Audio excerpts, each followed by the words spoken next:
brought to you by V-Guard.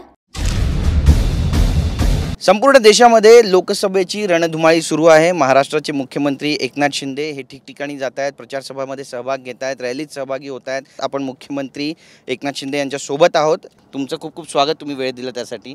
आणि इतका busy schedule आहे तुमचा, तरी देखील तुम्ही वेळ दिलीत। प्रचार सुरू झालेला आहे आणि कशा पद्धतीचं वातावरण आहे, तुम्ही संपूर्ण महाराष्ट्र पिंजून काढताय? एक उत्साहाचं वातावरण, एक उत्स्फूर्तपणा मला पाहायला मिळतोय, मला जाणवतोय, अनुभव मला येतोय की एक लोकांनी ठरवलं आहे की पुन्हा एकदा देशामध्ये मोदीजींचं सरकार आणायचं आणि मोदीजींना पुन्हा प्रधानमंत्री बनवायचं।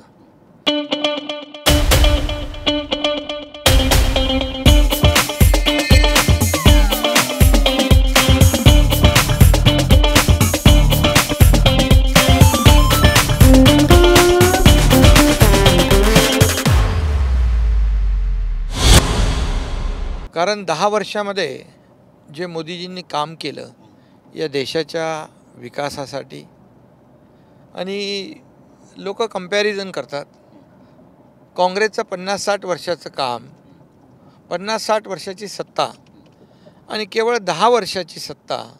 या 10 वर्षामध्ये जे 50-60 वर्षात काँग्रेसला जमलं नाही, किंबहुना ते करू शकले नाहीत, ते अयशस्वी ठरले, परंतु मोदीजी 10 वर्षामध्ये सर्व समाजांना त्यांनी स्पर्श केला आहे, सर्व समाज घटकांना त्यांनी न्याय दिला आहे।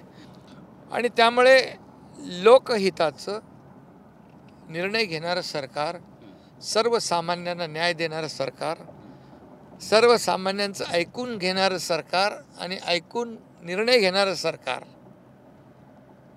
घरात बसणारं नाही, फेसबुक लाईव्ह करणारं नाही, उंटावरून शेळ्या हाकणारं नाही, थेट फेस टू फेस काम करणारं, हे आमचं सरकार आहे। त्यामुळे लोकांनी ठरवलं आहे काम करणाऱ्या सरकारच्या मागे, काम करणाऱ्या महायुतीच्या मागे जनता उभी राहील, घरी बसणाऱ्यांच्या नाही। त्यामुळे आम्ही विकासाच्या अजेंड्यावर ही निवडणूक, विकासाच्या मुद्द्यावर विकासाचा अजेंडा घेऊन आम्ही लोकांसमोर जातो आहे। विकासाचा अजेंडा घेऊन जात आहेत, पण तुमच्या विरोधातले जे आहेत ते वारंवार तुमच्यावर आरोप करतात की महाराष्ट्रातून उद्योग बाहेर गेले आणि यासाठी हे सरकार जबाबदार आहे। कसं यांना उत्तर देणार? आमच्या सरकारमध्ये गेल्या वर्षी मी दावोसला गेलो होतो, स्वित्झर्लंडला। 1,37,000 कोटीचे MOU साईन झाले, 70 to 80% एक्झिक्युशन सुरू आहे, म्हणजे अंमलबजावणी। यावेळेस गेलो 3,73,000 कोटींचे MOU साईन झाले। तिथे आम्हाला ज्यांनी कमिटमेंट केली त्यांनी 1 लाखाचे MOU इथं मुंबईत येऊन केले। कारण आता आपलं सरकार जे आहे, आपलं राज्य इंडस्ट्री फ्रेंडली स्टेट झालेलं आहे। कारण आपण पायाभूत सुविधा आपल्याकडे आहेत, पोटेन्शियल आहे, कनेक्टिव्हिटी चांगली आहे, स्किल्ड मॅनपॉवर आहे। उद्योग जे गेले ते अगोदरच्या सरकारच्या नाकर्तेपणामुळे। त्या सरकारचं वेस्टेड इंटरेस्ट होतं का, म्हणजे उद्योगांमध्ये असं म्हणावं? हा, आमच्याकडे आल्यानंतर उद्योगपतींना आम्ही सांगतो तुम्हाला काय पाहिजे, तुम्हाला काय सुविधा पाहिजे, थेट तुम्ही बोला आणि तुमच्या अडचणी काय त्या सांगा, त्या आम्ही सोडू। तुम्हाला काय पाहिजे आम्ही तो देतो, पण मागच्या वेळचे लोक तुम्हाला काय पाहिजे म्हटल्यानंतर आम्हाला काय देणार, आमचं काय, हेही म्हणायचे। उद्योगपतींच्या घरावर मोर्चे काढणे, उद्योगपतींच्या घराखाली जिलेटिन बॉम्ब सदृश वस्तू ठेवणे, कोणी ठेवले या? आणि त्यामुळे लोक असुरक्षितपणाची भावना उद्योजकांच्या आणि व्यापाऱ्यांच्या आणि नागरिकांच्या मनामध्ये होते। देखिए, उनका काम है अफवाह से गर्मी बढ़ाना और हमारा काम है माहौल को ठंडा रखना। हमारा नेता कैसा हो, जो माहौल को रखे ठंडा वैसा हो। अब की बार V-Guard एयर कूलर का चमत्कार। तुम्ही गडचिरोलीचा विषय काढला, पण याच गडचिरोलीला घातपाताचा सुद्धा कट आखला होता. मागच्या सरकारमध्ये बरेचसे मंत्री होते, त्यांचे देखील घातपाताचा कट होता. काय नेमकं यामागचं सत्य आहे? सत्य मी यापूर्वी देखील बोललो आहे. मी गडचिरोलीचा पालकमंत्री होतो. मी स्वतः सुरजागड प्रकल्प कोणी सुरू करत नव्हतं, मी स्वतः सुरू केला आणि सुरू केल्यानंतर मोठ्या प्रमाणावर रोजगार मिळाला आणि त्यामुळे साहजिक आहे डेव्हलपमेंट आमचं चालू होतं. जर नक्षलवाद हटवायचा असेल तर तरुणांच्या हाताला काम दिलं पाहिजे, तिथला विकास झाला पाहिजे आणि नेमका मुद्दा तोच मी घेतला. त्यामुळे साहजिक आहे नक्षलवादी त्यांना संताप नाराजी माझ्याबद्दल येऊ शकते आणि मग अशा परिस्थितीमध्ये जेव्हा धमक्यांचं सत्र होतं त्यावेळेस झेड+ सुरक्षाचं आपल्याला माहीत आहे. तुम्हाला ती देण्यात आली नाही? ते तर मी यापूर्वी देखील बोललो आहे. काय कुठलं काय मनामध्ये होतं माहीत नाही, काय कारस्थान होतं तेही माहीत नाही. तुम्ही म्हणतात मोदींना मत म्हणजे विकासाला मत, पण तुमचे जे विरोधक आहे उद्धव ठाकरे म्हणतात की मोदींना मत म्हणजे विनाशाला मत, आणि आमचं जेव्हा सरकार येईल त्यावेळी आम्ही यांच्या घरात घुसू, आमच्यावरती जे ईडी लावतात आम्ही त्यांच्यावरती, ईडी CBI आमच्या ताब्यात असतील आम्ही त्यांच्यावर कारवाई करू. कसं पाहताय? आता घरात बसलेले लोक दुसऱ्याच्या घरात काय घुसणार?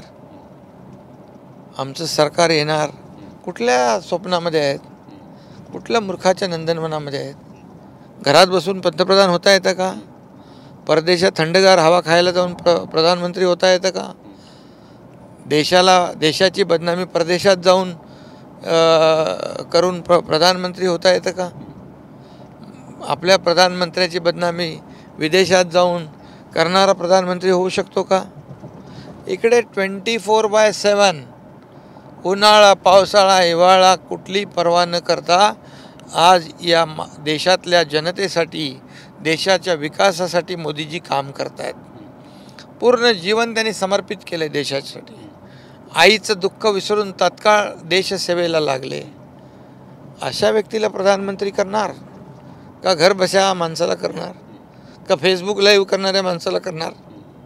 थोडं तुम्हाला मागे घेऊन जायचं. 2019ला जेव्हा सरकार होतं त्यावेळी तुमच्याच पक्षाचे जे प्रवक्ते आहेत राजू वाघमारे यांनी म्हटले की संजय राऊत यांनी एक बैठक घेतली होती ग्रँड हयातमध्ये, ज्यावेळी तुम्ही सुद्धा त्या बैठकीमध्ये उपस्थित होता. अजितदादाही उपस्थित होते, मिलिंद नार्वेकरही होते, आणि उद्धव ठाकरेंना बाजूला करून आपण कुठेतरी एक वेगळं सरकार स्थापन करूया अशा पद्धतीची चर्चा त्या ठिकाणी झाली असा ते दावा करतायत. तुम्ही स्वतः त्या बैठकीला होता, अशी कुठली बैठक झाली होती का आणि काय घडलं होतं तेव्हा नेमकं? ते मी योग्य वेळी बोलेन आणि राजू वाघमारे बोलले त्याच्यात तथ्य आहे, सत्यता आहे. नक्कीच.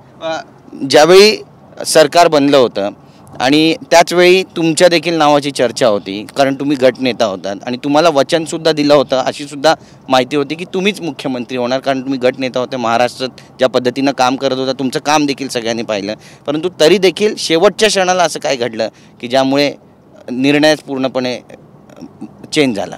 मोह, सत्तेचा मोह, खुर्चीचा मोह. पण शेवटी काय झालं? काय मिळालं? काय?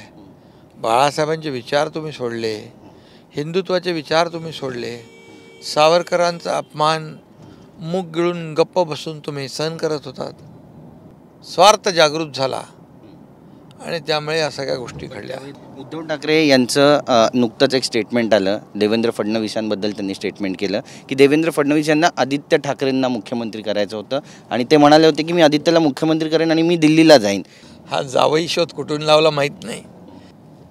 हे सगळं झूट, साफ झूट. हे पूर्ण खोटारडेपणाचा कळस. कारण शिवसेना भाजपाशी युती केली असती तर यांना मुख्यमंत्री बनता आलं नसतं. त्यामुळे ज्या दिवशी निवडणुकांचे निकाल लागले, आकडे जाहीर झाले, त्यावेळेसच यांनी भूमिका बदलण्याचा निर्णय घेतला. त्याच वेळेस स्टेटमेंट होऊ लागले, आम्हाला सर्व दरवाजे खुले आहेत. याचा अर्थ काय? ज्या देवेंद्रजींनी सरकारमध्ये असताना, मुख्यमंत्री असताना तुमचा एकही शब्द खाली पडू दिला नाही. त्या देवेंद्रजींचे तुम्ही 50 फोन, एकही फोन नाही घेतला. याचा अर्थ तुमच्या मनामध्ये वेगळं कारस्थान, कूटनीती शिजत होती. स्वतःला मुख्यमंत्री बनायचं होतं आणि देवेंद्रजी असं म्हणायला, असा निर्णय घ्यायला एवढे यांच्यासारखे अपरिपक्व नाहीत. एकनाथ शिंदे मुळात देवेंद्र फडणवीसांसोबत यासाठी गेले कारण त्यांच्या मागे ईडी लागली होती आणि देवेंद्र फडणवीसांनीच सांगितलं की जर आमच्यासोबत आले नाही तर आम्ही कारवाई करू, तुरुंगात टाकू. हे विधान जे आहे यावर कधी तुम्ही भाषण नाही केलं? असं कोणाला सांगितलं? कोणी? देवेंद्र फडणवीसांनी तुम्हाला सांगितलं आमच्यासोबत या. अच्छा, मी असं हे कोण ईडी लावणार तुमच्या मागे? मी कुठलं, खरं म्हणजे पहिली गोष्ट, मी कुठल्याही दबावाखाली काम करत नाही. तुम्ही बाळासाहेबांचं हिंदुत्व सोडलं, विचारधारा सोडली, खुर्चीसाठी, सत्तेसाठी तुम्ही या महाराष्ट्रातल्या 12.5 कोटी जनतेशी विश्वासघात केला. तुम्ही शिवसेना भाजप युतीमध्ये विश्वासघात केला. कारण युती म्हणून निवडणुका लढलो म्हणजे लग्न एकाशी, संसार दुसऱ्याशी. हे पाप तुम्ही केलं. त्यामुळे आम्ही हे धाडस केलं सरकार बदलण्याचा. उनका बैकअप सिर्फ कल तक और हमारा चांद तक. हमारा नेता कैसा हो, जो नॉन स्टॉप बैकअप दे वैसा हो. अब की बार वी गॉट इन्वर्टर बैटरी का चमत्कार. ज्यावेळी तुम्ही सुरतला गेला होता, उद्धव ठाकरेंचा फोन आला होता, अशा बातम्या समोर आल्या आता. आणि एका पान टपरीवरून किंवा चहाच्या टपरीवरून तुमचं संभाषण झालं अशी सुद्धा माहिती मिळते. काय नेमकं घडलं त्याबद्दल काही बोलू इच्छिता का? आम्ही बोलत गेलो. आम्ही काही लपून छपून गेलेलो नाही. बोलत गेलो. आम्ही खुलेआम जाहीरपणे गेलो. पण त्यांनी तुम्हाला परत बोलवलं असं पण म्हणतात. परत बोलवायचं आणि आमचे पुतळे जाळायचे, आम्हाला पार्टीतून हकालपट्टी करायची आणि भारतीय जनता पक्षाच्या नेतृत्वाशी फोनवर चर्चा करायची. तुम्ही यांना कशाला घेताय? आम्हीच येतो तुमच्याबरोबर. पण तुमच्याकडे आहे काय? राहिले काय? शिवसैनिकांचं खुलेआम खच्चीकरण होत होतं.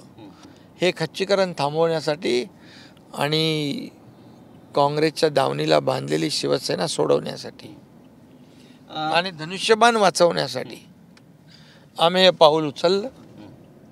हे पाऊल टोकाचं होतं, हे पाऊल धाडसाचं होतं.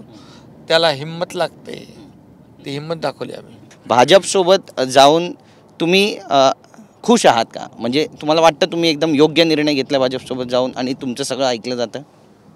वैचारिक युती आमची होती. ही युती बाळासाहेबांनी, अटल बिहारी वाजपेयी, लालकृष्ण अडवाणी, प्रमोद महाजन, गोपीनाथ मुंडे या सर्वांच्या प्रयत्नांमुळे झाली आणि आम्ही युती केली. जी युती बाळासाहेबांनी केली ती युती आम्ही पुन्हा केली. यांनी युती तोडली होती, यांनी जी चूक केली ती आम्ही दुरुस्त केली. त्यामुळे आम्हाला पुन्हा आम्ही जी वैचारिक आमची शिवसेना भाजपाची युती होती ती केली आहे. त्यामुळे नाराज होण्याचा काय प्रश्न आहे? नक्कीच.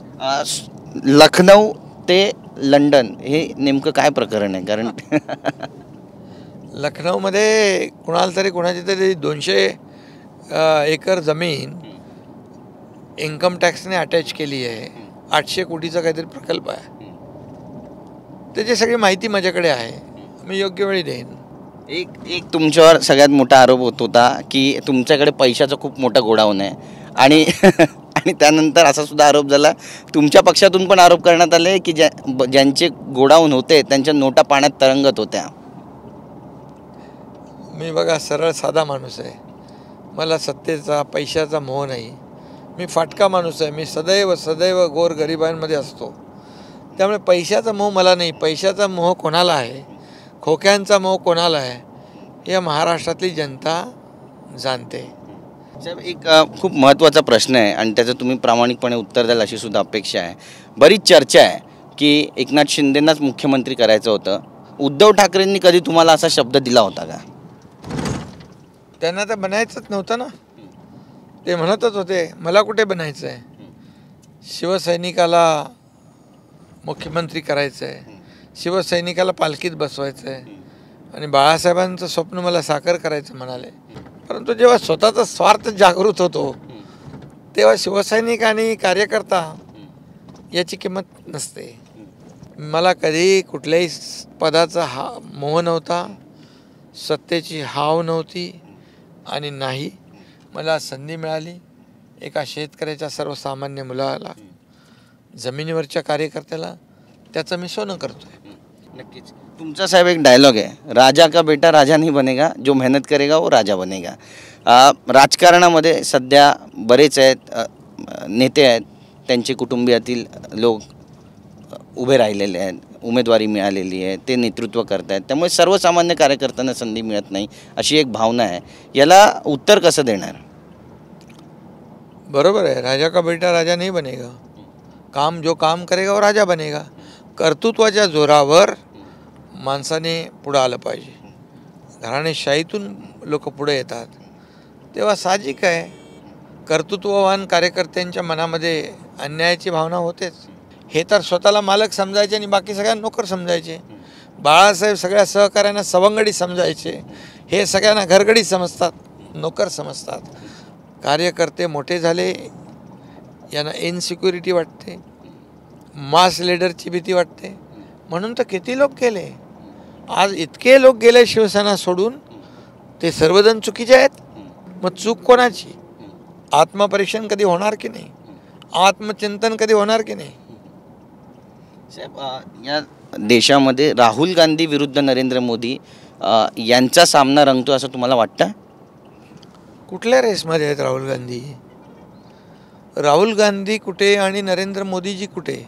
2014 पूर्वी या देशामध्ये अराजकता होती, घोटाळे, भ्रष्टाचार होता, दंगली होत होत्या, बॉम्बस्फोट होत होते.